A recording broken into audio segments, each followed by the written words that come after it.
Hello, I'm Daniel. The the meditation path is sometimes called the gateless gate, and that's because there's really nothing special about it. And that represents both the methods of practice and the path we're on as practitioners. And there's really nothing special about it. We're really just trying to put down our crap and learn how to be in the world in a more authentic way, and that's really all there is to it. And through these meditation practices that we're doing, our minds become less selfish and our awareness becomes more stable and clear, and this stretches the limits of our minds so that wisdom can develop. So with meditation, what we're doing is usually, maybe always, regulating the body, the breath, and the mind. We regulate the body by sitting in the correct posture and being still, stillness of body. And maybe we could also say we regulate the body by taking care of our physical well-being. We want to take care of our physical needs, because if we're not doing that, we're going to have trouble regulating the mind. We regulate the breath, which is what, in a very real way, the breath connects us to the outside world. We're actually taking in our environment when we breathe, and we're putting out into our environment when we breathe out.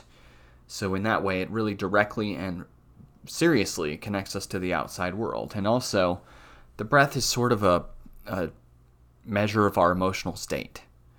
So it really is connected to our mind, because when we're excited, we breathe fast or heavy. When we're very tired, we breathe very slowly, very gently. So if we're upset, we breathe differently than if we're relaxed. That's what I wanted to say there. So in that sense, that's how breath is connected to mind.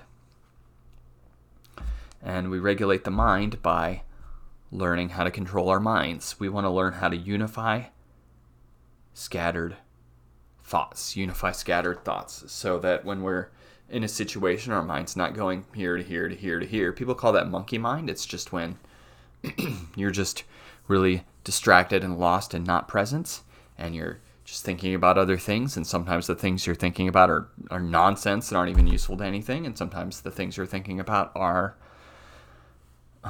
obsession with the past or future, being stuck somewhere else in your mind. And that's what we're talking about here.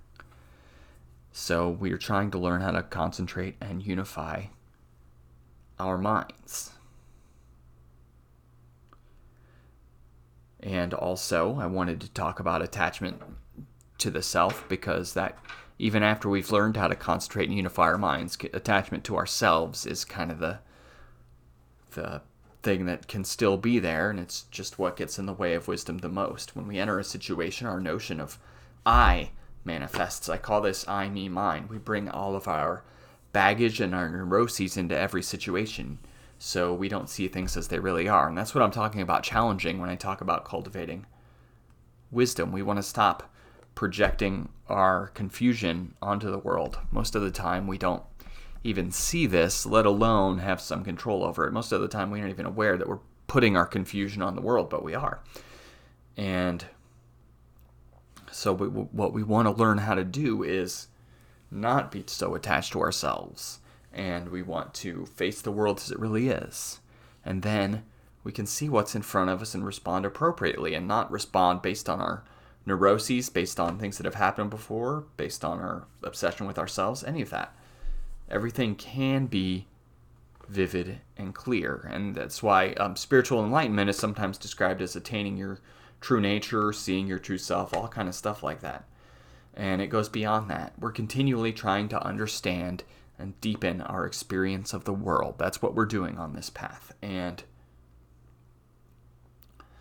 this great text called Faith in Mind opens with the line, "The way is not difficult if you don't pick and choose." And that means the same thing as I said before.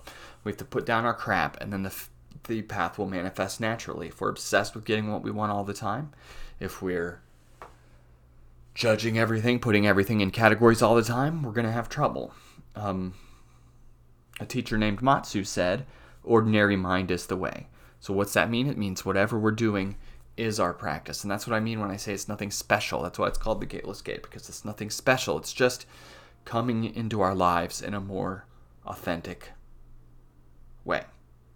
So whatever we're doing is part of our practice. Once we learn how to put down our crap and to face the world with a calm and even mind. That's really all there is to it. That's really all we're trying to do. So,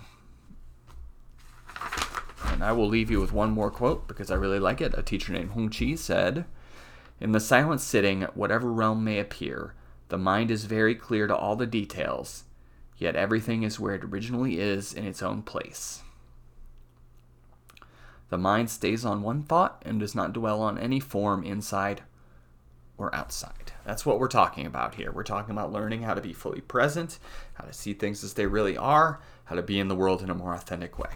So that's what I wanted to talk about today. Thank you for taking the time to listen to me.